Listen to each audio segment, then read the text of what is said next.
Olá a todos, sou o capitão aviador Delian, estou aqui para apresentar o nosso trabalho, que é sobre as perspectivas globais militares em tecnologias quânticas, trabalho confeccionado por mim, Rodrigo Pires Ferreira e o professor André Jorge, todos do ITA, e esse trabalho está no formato pôster.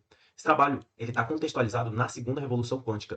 O seu principal objetivo é uma análise de legislação das potenciais lideranças em tecnologias quânticas hoje em dia e as principais aplicações militares que são pensadas tanto na parte da pesquisa básica quanto o financiamento, a parte financeira, o que é que está acontecendo hoje em dia. Para isso a gente tem que falar de tecnologias quânticas, categorizando no sentido de aplicação. Para que se utiliza a tecnologia quântica, a gente tem três principais definições. A computação quântica, que é uma nova forma de se processar informação, juntamente com as simulações feitas pela computação quântica. A gente tem a comunicação quântica e criptografia, que é a forma de se comunicar, principalmente utilizando princípios da mecânica quântica para se comunicar de uma forma segura e rápida. E os sensores quânticos, a metrologia quântica, a forma de se medir ou de ter novos sensores com precisão inimaginável, pensando na física clássica. Com a tecnologia quântica a gente consegue ter. Então, com isso, a gente pode pensar como essas tecnologias ter um novo domínio da guerra, que é o domínio quântico, uma nova dimensão. Né? Assim como antigamente não existia a guerra cibernética, a guerra eletrônica, agora a gente pode pensar numa guerra quântica.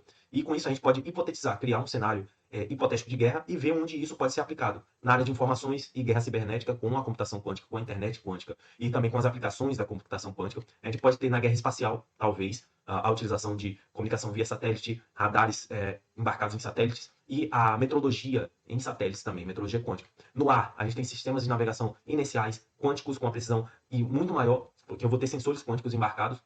Posso ter armas também com esse sistema, né? Armas embarcadas ou radares embarcados também. A gente tem a parte de guerra na água, principalmente com o sonar quântico, que vai dar uma autonomia, uma precisão maior de identificação, por exemplo, de submarinos. Também os sistemas de navegação inercial também na água. E na Terra, a gente tem talvez a parte mais avançada na tecnologia quântica até então, que é a comunicação quântica. A gente vai falar depois aí como que ela está avançada hoje em dia. Também pode, a parte de química, detecções químicas também é muito importante, como simulação de reações químicas que nunca aconteceram e criar armas biológicas com isso.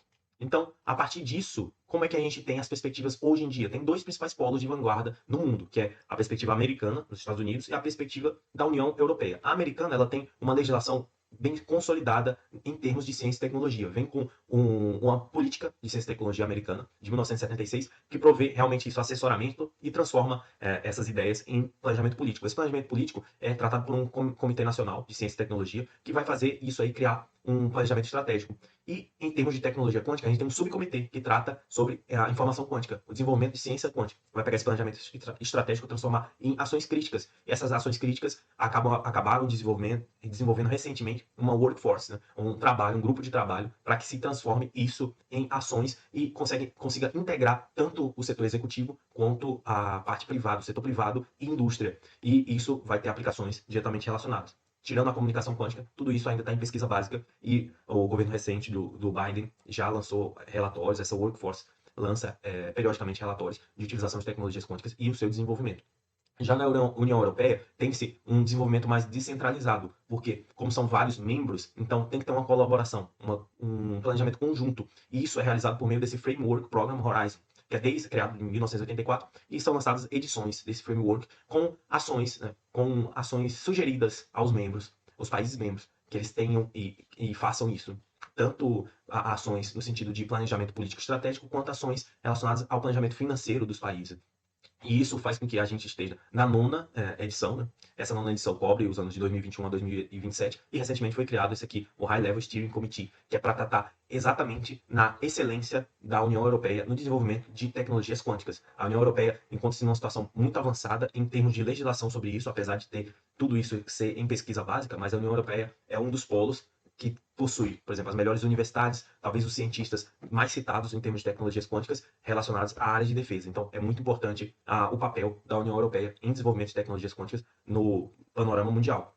Algumas observações. A China é um importante jogador nesse mundo das tecnologias quânticas. É previsto, como o regime político a gente não tem muito acesso a documentos open source, então a gente imagina, prevê, estima, com os documentos liberados, que tenham um investimento já de 25 bilhões de dólares desde os anos 80 até hoje em tecnologias quânticas. E a China realmente é o país mais avançado em comunicação quântica lá. Já tem uma rede de comunicação quântica estabelecida, praticamente funcionando na China. Então, é um jogador importante nesse cenário mundial. Aqui no Brasil, a gente tem um instituto que trabalha sobre tecnologias quânticas, que é o Instituto Nacional de Ciência e Tecnologia de Informação Quântica, que está indo nos seus primórdios. A intenção é consolidar, o objetivo é consolidar e concentrar o desenvolvimento de tecnologias quânticas e fomentar a discussão entre todos os polos de desenvolvimento de tecnologias, seja as autarquias, universidades, institutos do setor executivo. Só que ainda, em termos de legislação, o Brasil ainda está engatinhando, está bem longe dos outros países em relação a isso. Talvez fazer com que essa concentração seja efetiva e a gente consiga atuar da forma que a gente atuou no desenvolvimento da indústria aeronáutica aqui no país, seja o primeiro passo para que o Brasil seja vanguarda